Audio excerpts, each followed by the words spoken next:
মানুষ যাওয়ার রাজপথের নতুন নামকরণ ৩৫ কিলোমিটার দৈর্ঘ্যের এই রাজপথের নতুন নামকরণ করা হয়েছে অসম আন্দোলনের প্রথম শহীদ খড়গেশ্বর তালুকদারের নামে।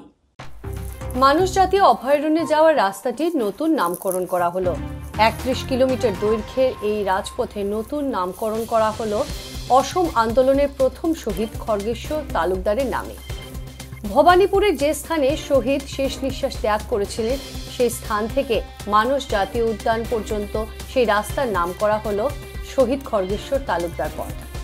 আজ আনুষ্ঠানিকভাবে ফিতা কেটে এই রাস্তাটি উন্মোচন করলেন বিধায়ক ফণীধর তালুকদার।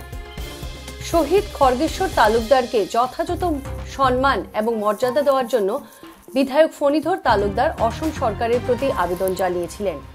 আর সেই আবেদনের সিদ্ধান্তেই অসম সরকার এই সিদ্ধান্ত গ্রহণ করেছেন।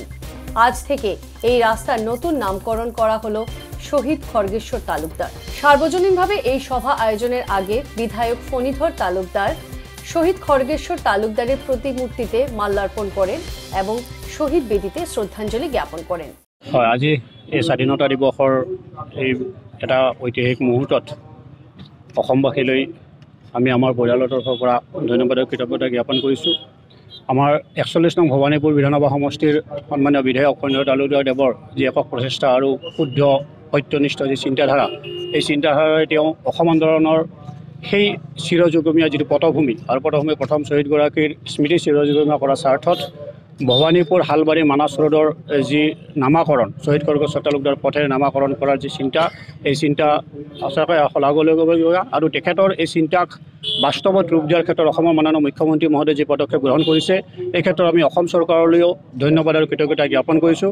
আৰু ভৱিষ্যতে ভৱানীপুৰ সমষ্টিৰ যিসকল শ্বহীদ আমাৰ আছে, এইসকল শ্বহীদৰ নামতো বিভিন্ন ধৰণৰ পদক্ষেপ গ্ৰহণ কৰিব বুলি মই সন্মানীয় বিধায়কগৰাকীক বিনম্ৰতাৰে অনুৰোধ জনাইছোঁ। সমষ্টিবাসীৰ বাবে ঐতিহাসিক দিন।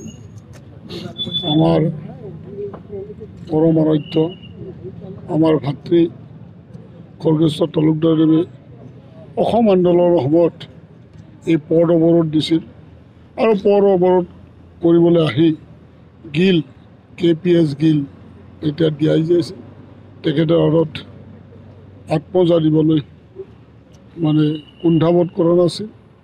আৰু তেখেতৰ নামত আমি যে প্ৰথম শ্বহীদ ৮৫৫ জন সেই সময়ত অসম আন্দোলনত শ্বহীদ হৈছিল।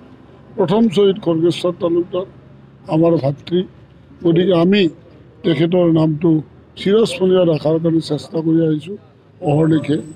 আৰু এইবাৰ মই MLA হৈ প্ৰথম বিধানসভাত প্ৰথম কুৱেশ্যন আছিল যে মই খড়গেশ্বৰ তালুকদাৰদেৱৰ নামত কি কৰা হৈছে। তেতিয়া দেখিছিলোঁ একো কৰা নাই অসম চৰকাৰে।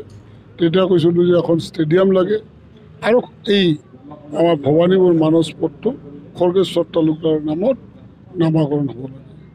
আৰু অসম চৰকাৰে আমাৰ চৰকাৰে মানি লৈ আমাৰ এখন 13 কোটি টকাৰ ষ্টেডিয়াম আমাক ঘোষণা কৰিলে। তাৰে প্ৰায় 40% কাম হৈ গ'ল। 26 চনৰ ভিতৰত সেইটো মুকলি হ'ব খড়গেশ্বৰ তালুকদাৰৰ নামত। আৰু এই পথটো খড়গেশ্বৰ তালুকদাৰৰ নামত আজিৰ পৰা নামাকৰণ কৰা হ'ল। গভৰ্ণমেণ্ট নটিফিকেশ্যন ইতিমধ্যে হৈ গৈছে।